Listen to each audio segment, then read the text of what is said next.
Hey, this is Kevin Purcell again for Notebooks.com, and I've got this week's app of the week.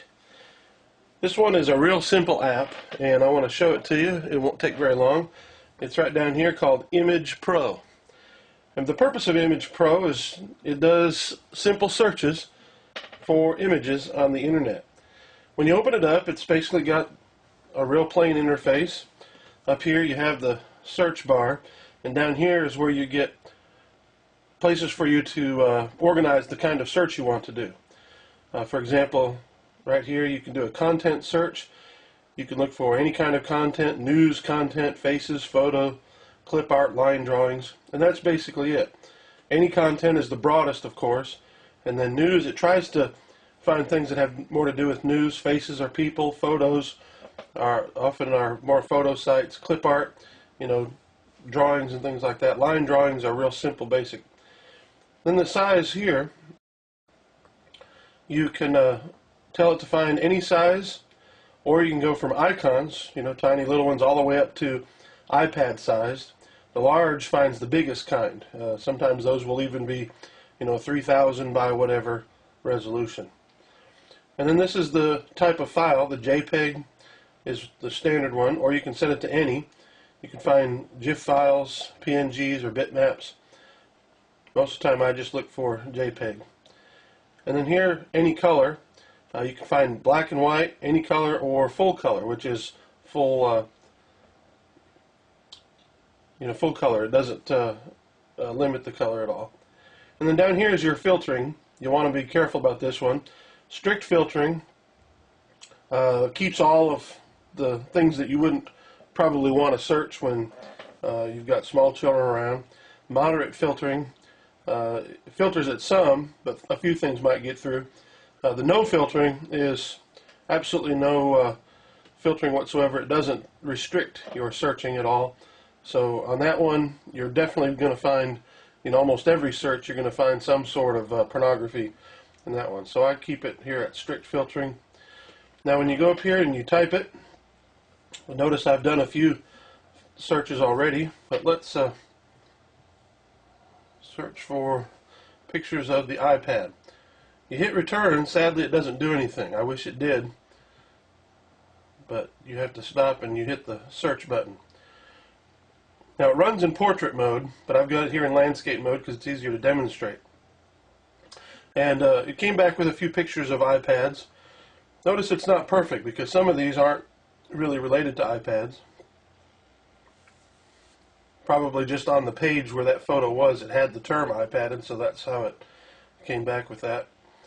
But notice you could very easily scroll to the next page. It takes a little while for that page of icons, thumbnails rather, to show up. Now down here it gives you some instructions. Notice it says single tap and you'll get the full size image. So I'll single tap. Here's a picture of Steve Jobs looking at his iPad. When you do that, you can use that to send it, either post the picture to Twitter or email it to a friend. If you want to save the picture, you can save the photo, and that puts it into your camera roll on your iPad. This one exits and goes back to the thumbnails. Takes a little while, depending on the size of the photo. So it's real simple. Now, you get your indicator as to how many pages. You can tap on these. I've always found that these tiny little dots down here on the iPad or the iPhone are impossible to really get accurately, so I don't use them very much. But that's what you can do. Now, let's say you see the picture and you think, I want to see the whole website. So let's look at these to make sure that we don't find anything that is going to be objectionable. I'm not familiar with very many of these websites listed. Well, let's just try one here. If you double tap it, well, that didn't work. You're supposed to be able to, there we go, double tap it and it'll show you the original page. Notice it's taken a little bit of time to load, but that gave you the picture on the original page. And you could actually look at the whole page. So it's a real nice tool to find pictures on the internet. Now, let me show you one more thing about the searching feature. First of all, it gives you your history of searches. These first three are kinds of searches I'll show you in just a minute where you just kind of guess. These last three are ones that I actually entered. But notice you can clear your searches if you want to get rid of them. And then here, you have this big long button that says Surprise Me. That's sort of like the I'm Feeling Lucky button on Google. So obviously this searched for shoe. So you don't have any idea what you're going to get when you hit that Surprise Me button. Now we'll do another one. I think they always make sure it's clean content, but the word light was the search key search term in that one. And here we got grunge. So as you see, it's a real simple app. I use this to find photos. I do presentations, and sometimes I want to find a photo that illustrates a point that I'm trying to make. For notebooks.com, we put photos in our posts. Most of the time we try to be very specific about the kind of content we use, but every once in a while you're just not sure where a picture is, so you look for it. We try to always take it from places and then give credit to it. But it's a real easy way to find photos or images on the internet. Now, of course, you can find other content. Let's find some GIF files. Surprise Me. Okay. Or if you want to go back here, photo content, let's find faces. Surprise Me.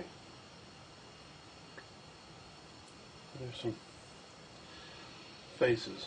And then down here, let's find just black and white faces. So you see how it works. It works very simply. Now let me warn you about one thing. Sometimes it's very slow, and that might have to do with the websites it's trying to pull it from. Like this icon down here still hasn't shown up. Another problem that you face sometimes is it is a little bit buggy on occasions. I still wanted to show it to you because I think it's a really useful tool, but it does crash occasionally. Fortunately, in this demo, it hasn't. Sometimes I'll just do one search and it'll bomb out and just shut off the program and go back to the iPad interface. But that is a great little tool. It's Image Pro, and you can find it in the App Store. The details and link and price are on the article regarding this iPad app of the week.